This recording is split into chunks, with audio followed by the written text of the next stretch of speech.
Shalom, selamat pagi, selamat berjumpa kembali di dalam mimbar Gemar Online. Hari ini tanggal 23 Februari tahun 2021 bersama saya Yosua Hendry. Salam bergemar. Puji Tuhan, pagi hari ini saya kembali dipercaya untuk menyampaikan atau membagikan berkat firman Tuhan melalui Gemar Online pada pagi hari ini. Bapak Ibu, Gemar mimbar online pada pagi hari ini saya mendapatkan firman Tuhan, mendapatkan berkat firman Tuhan dari Kisah Para Rasul 26 ayat 1 sampai 11 yang mengisahkan tentang Rasul Paulus yang berada di dalam sidang pembelaan di hadapan Raja Agripa. Berkat firman Tuhan pada pagi hari ini saya berikan judul Berdamai dengan Masa Lalu. Rasul Paulus ialah pribadi yang sukses berdamai dengan masa lalu. Masa lalu Rasul Paulus adalah masa lalu yang kelam. Dia adalah orang Farisi yang menurut mazhab paling keras atau radikal. Dan dia memenjarakan, mengejar, menyiksa orang-orang kudus Tuhan. Rasul Paulus menghukum mati orang-orang kudusnya Tuhan. Ya, Rasul Paulus memaksa, menyangkal iman percaya kepada Tuhan Yesus pada saat masa lalunya. Tetapi Rasul Paulus dalam sidang pembelaan di hadapan Raja Agripa, Rasul Paulus mengakui segala kejahatannya. Rasul Paulus tidak menyangkal bahwa dia dulu adalah pribadi yang jahat. Rasul Paulus bisa menerima fakta bahwa sebenarnya di masa lalu bahwa Rasul Paulus adalah pribadi yang kejam, yang bengis, yang jahat. Nah, Bapak Ibu, ini membuktikan apa? Membuktikan bahwa Rasul Paulus adalah pribadi yang sudah berdamai dengan masa lalunya.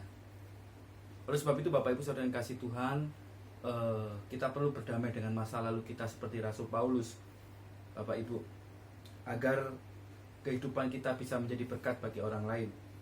Bapak Ibu saudara yang kasih, mungkin banyak orang jika masa lalunya itu dikorek, masa lalunya itu dibuka kembali, banyak orang akan menjadi marah, menjadi sentimen, menjadi emosi. Bapak Ibu saudara, bisa menangis, bisa marah, bisa macam-macam reaksinya. Tetapi Rasul Paulus dengan lantang dia bisa mengakui segala kejahatannya, segala masa lalunya, segala fakta-fakta di masa lalunya. Dia dapat menerimanya. Dan ini membuktikan bahwa Rasul Paulus itu berdamai dengan masa lalunya.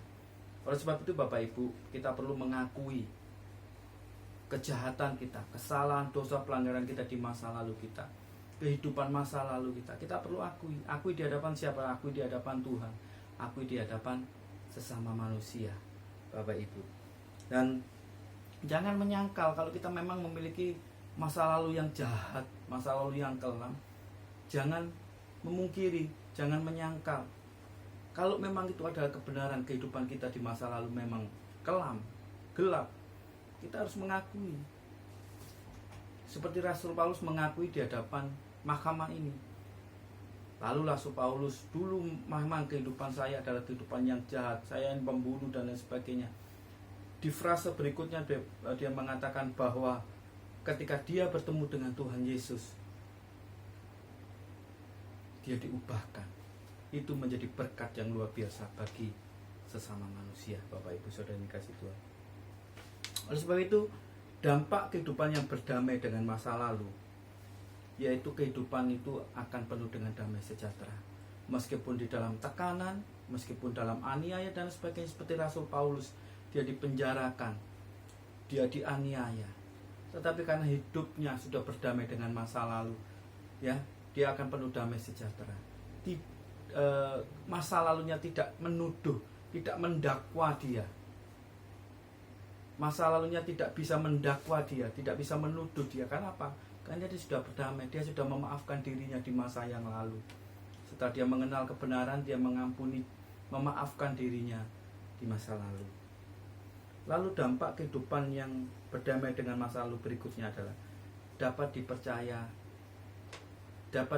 Tuhan dalam pelayanan besar, menjadi saksi, menjadi berkat dimanapun Rasul Paulus berada, Di dalam apapun keadaan Rasul Paulus dapat menjadi berkat. Karena apa? Karena dia berdamai dengan masa lalu. Terus sebab itu mari kita belajar untuk kita berdamai dengan masa lalu kita. Akui segala masa lalu kita dalam kegelapan. Kalau ada orang yang menyinggung tentang masa lalu kita yang gelap, jangan marah, terima, memang itu benar. Tapi sekarang aku adalah milik Kristus, aku hidup untuk Kristus. Puji Tuhan, semoga ini kesaksian-kesaksian seperti ini ada di dalam setiap kehidupan kita. Kita belajar sungguh-sungguh untuk berdamai dengan masa lalu kita. Kita belajar masa lalu kita sebagai sebagai pembelajaran bagi kita untuk kita semakin dewasa. Haleluya, puji Tuhan. Demikian yang dapat saya sampaikan, sedikit renungan firman Tuhan agar kehidupan kita boleh berdamai dengan masa lalu kita. Puji Tuhan, kita berdoa. Bapak Ibu Saudara yang dikasihi Tuhan, pada pagi hari ini mari kita sungguh-sungguh merendahkan diri di hadapan Tuhan, bahwa Dia adalah Allah yang mengampuni setiap dosa pelanggaran kita, asal kita mengaku setiap dosa pelanggaran kita.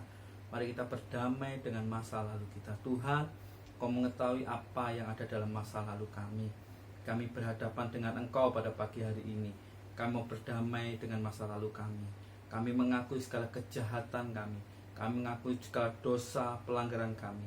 Kami mengakui segala kegelapan kehidupan kami di masa lampau.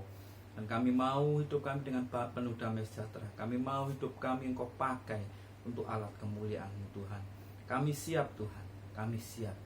Masa lalu adalah pembelajaran bagi kami untuk kami semakin dewasa di dalam Engkau. Terima kasih Tuhan, terima kasih Yesus. Berkati kami sepanjang hari ini sampai kesudahan hari ini. Kami berada di dalam pemeliharaan kasih. Di dalam nama Tuhan Yesus Kristus kami mengucap syukur dan kami telah berdoa. Haleluya. Amin. Puji Tuhan Bapak Ibu. Demikian sharing firman Tuhan yang dapat saya sampaikan. Semoga menjadi berkat bagi kita semua. Salam bergema. Haleluya.